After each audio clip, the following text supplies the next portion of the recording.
Do you know how to find a thought that feels good? Not so much. Have we concluded that? Start again. Do you believe that? Start again. Do you hope that?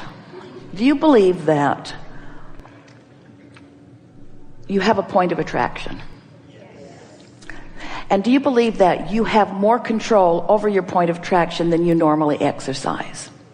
Do you believe that you can get better at exercising your point of attraction? Is it helpful to know that there's a vortex full of all that you've become that would flow into your experience once you get up there in the vicinity of it? Is that helpful to know? Do you believe that your emotions are your indicator of which disc you're on? Do you believe it's possible to move from one disc to another? Do you believe that it's possible to move from this really not feeling good disc to this really good feeling disc easily?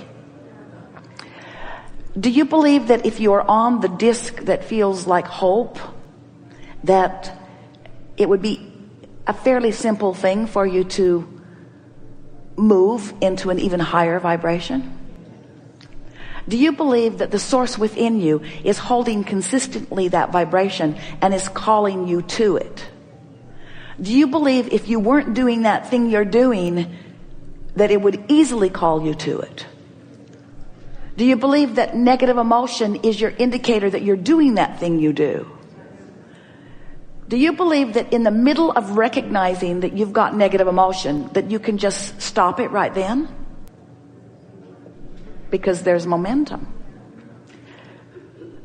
Is momentum good or bad? Momentum is really good when you're on that high-flying disc and really not so good when you're on that low-flying disc. Is law of attraction good or bad? Or just consistent across the board? Do you believe that you have easier access to this high-flying disc when you are speaking generally or specifically? So if you're feeling really bad about something and you begin speaking in really general terms, does the momentum speed or slow? Now, we'll say it again. You're feeling really bad about something. You've got some negative momentum going. If you become more general in your discussion, does the momentum speed or slow? You're so smart.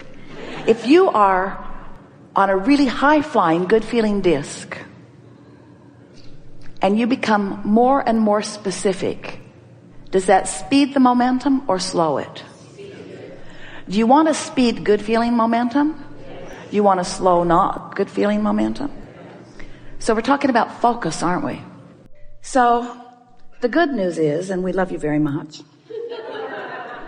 that you're offering signals about wanted and unwanted, wanted and unwanted, wanted and unwanted, but mostly you have a reasonable expectation of well-being in your experience.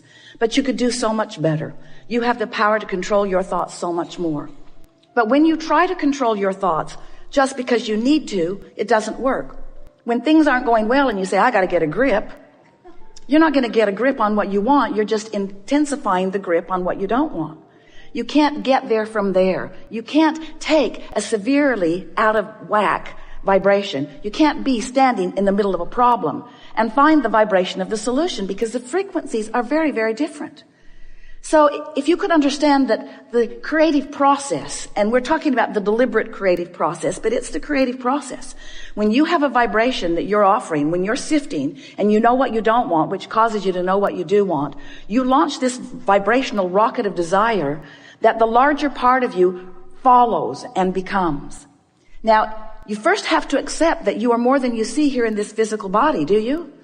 Many are coming to understand that. It's hard not to. You just can't look around this world over which you have no control in terms of it spinning in its orbit and the sun coming up every morning. You have to accept that there's something more going on.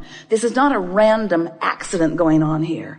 This is powerful creation of which you are a leading edge part. You've been part of the creation of all that you see here from the beginning of that which was the beginning of that which was the beginning of that which. And there's no point in us trying to get back to the beginning of that because we've all come so far forward. But we do want you to understand that you are leading edge creators in these physical bodies and that you come from Source and that you are an extension of Source, but not a disconnected extension of Source. You weren't just set loose. Good luck. Have fun and be good. There wasn't any of that. It was you go forth and you stir it up and you find new things to want and we'll back you up. And when you find things big or small, when you find things that you really want or things that you want just a little bit, when you find something that you want, we, non-physical energy, the source within you, that which man calls God, we like to call it your inner being or all that is, all of us guys here in non-physical who are aware of you, and there are more of us here aware of you than there are you there aware of us. Well, we could say that better because most of you aren't aware of us in the way that we would like you to be. But there are way more of us. There are way, way, way more of us.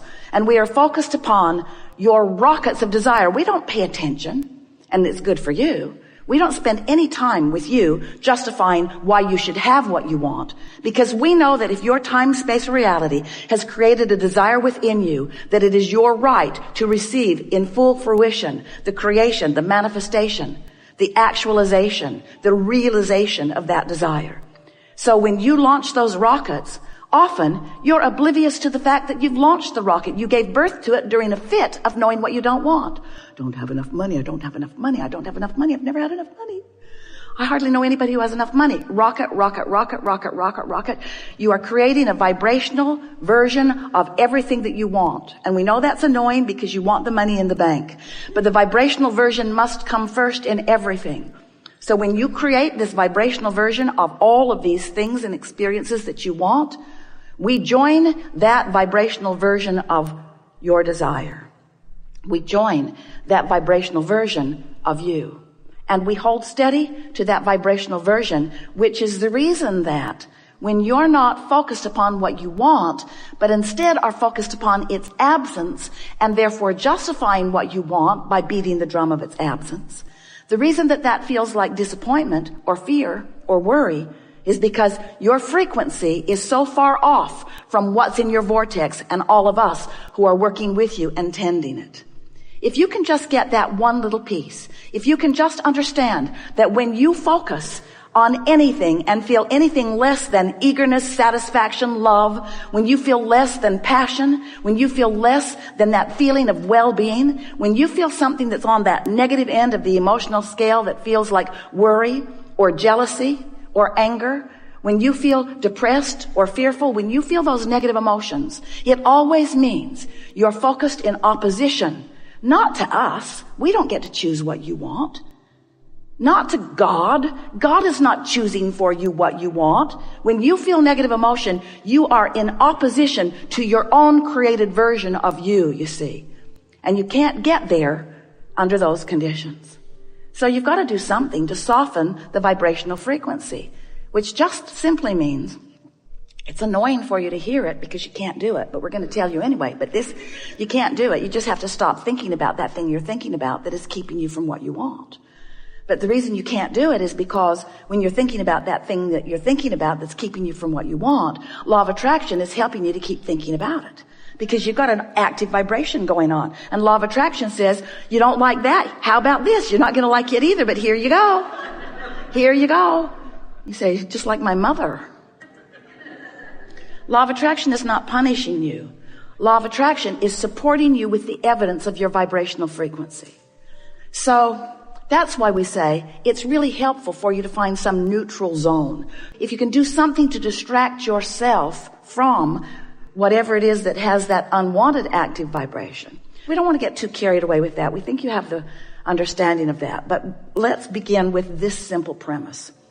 The frequency, the vibrational frequency of a question is different than the frequency of the answer. The frequency of the problem is different than the frequency of the solution. So, of course, you're going to uncover problems and questions. That's the whole point of sifting through contrast. It's necessary for expansion. But what we would like to encourage you to do is not get so carried away in your justification of the reason for the solution. You just don't have to explain it to anybody. Knowing that you want it is enough. If this time-space reality has the wherewithal to produce within you clarity of desire, it is our absolute promise to you that it has the wherewithal to give you the actualization of that desire. No exceptions ever. No exceptions ever. If you can want it, you can have it. But you've got to achieve the frequency of what you want. You can't be sad about not having enough money and let the money flow because you're blocking it. So step 1 says you gotta want it. You gotta focus upon it. And contrast causes you to do that all day, every day.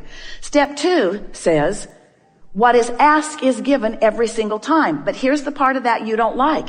It's given to you in vibrational form. And you say, well, whoop-de-doo. I can't spend that. I can't vacation with that.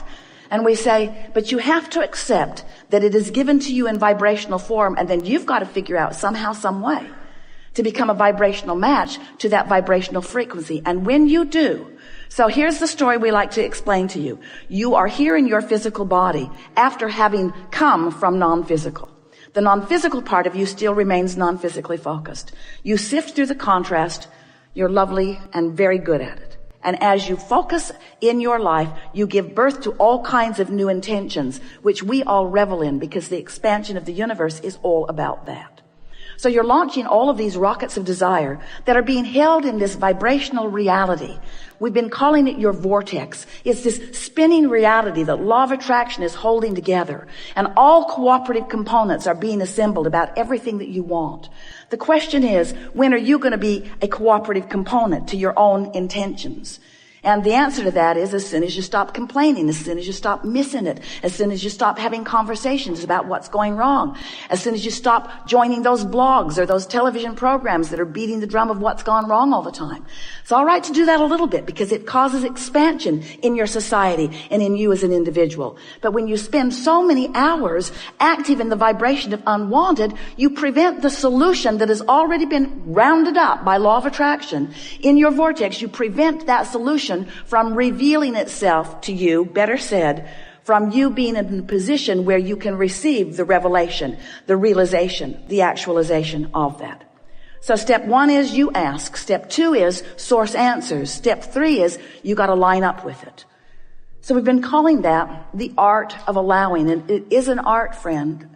You have to practice it. It's something that will be with you always. This alignment with source, this alignment with what you want. It's not like your college diploma where once you've got it, you've got it. It isn't like that. It either is or it isn't in the moment. And you can tell by the way you feel how you're doing with that, you see. You are right where you are. You are where you are. That's profound. Write that down. I am where I am. I am where I am. I am where I am. And what is the vibration that is emanating from me right now? Because I am where I am, but where I will be very soon as a result of the vibration that I'm offering right now where I am that I am. You follow? You don't have memory that is hindering you. Your brain is not a storage cabinet. You have vibrational triggers that you emanate that attract other things. So the world that you live is new right now, new right now, new right now, new right now, new right now, new right now, new right now. And you get a little run of vibration going on. Manifestations are going to follow. And we acknowledge that as manifestations that please you follow, that it's abundantly easier to focus upon something that pleases you and leapfrog into more that pleases you. We acknowledge that. We just want you to know that you are never going to be standing in a place where everything's exactly the way you think you want it to be. And if you will give up right now the need for it to be just the way you want it to be so that you can feel good, and instead decide that feeling good is all that matters and that you have the ability to feel good even if you're standing in a place where there's not a lot of physical evidence of the good feeling that you want, if you will use the power of your mind, then we like it so much. Someone called out the word, then you will experience the freedom that you think the dollars will bring you. We've enjoyed this interaction immensely. We always like it best when you are patient enough to allow us a rampage of vibrational reality. When you will listen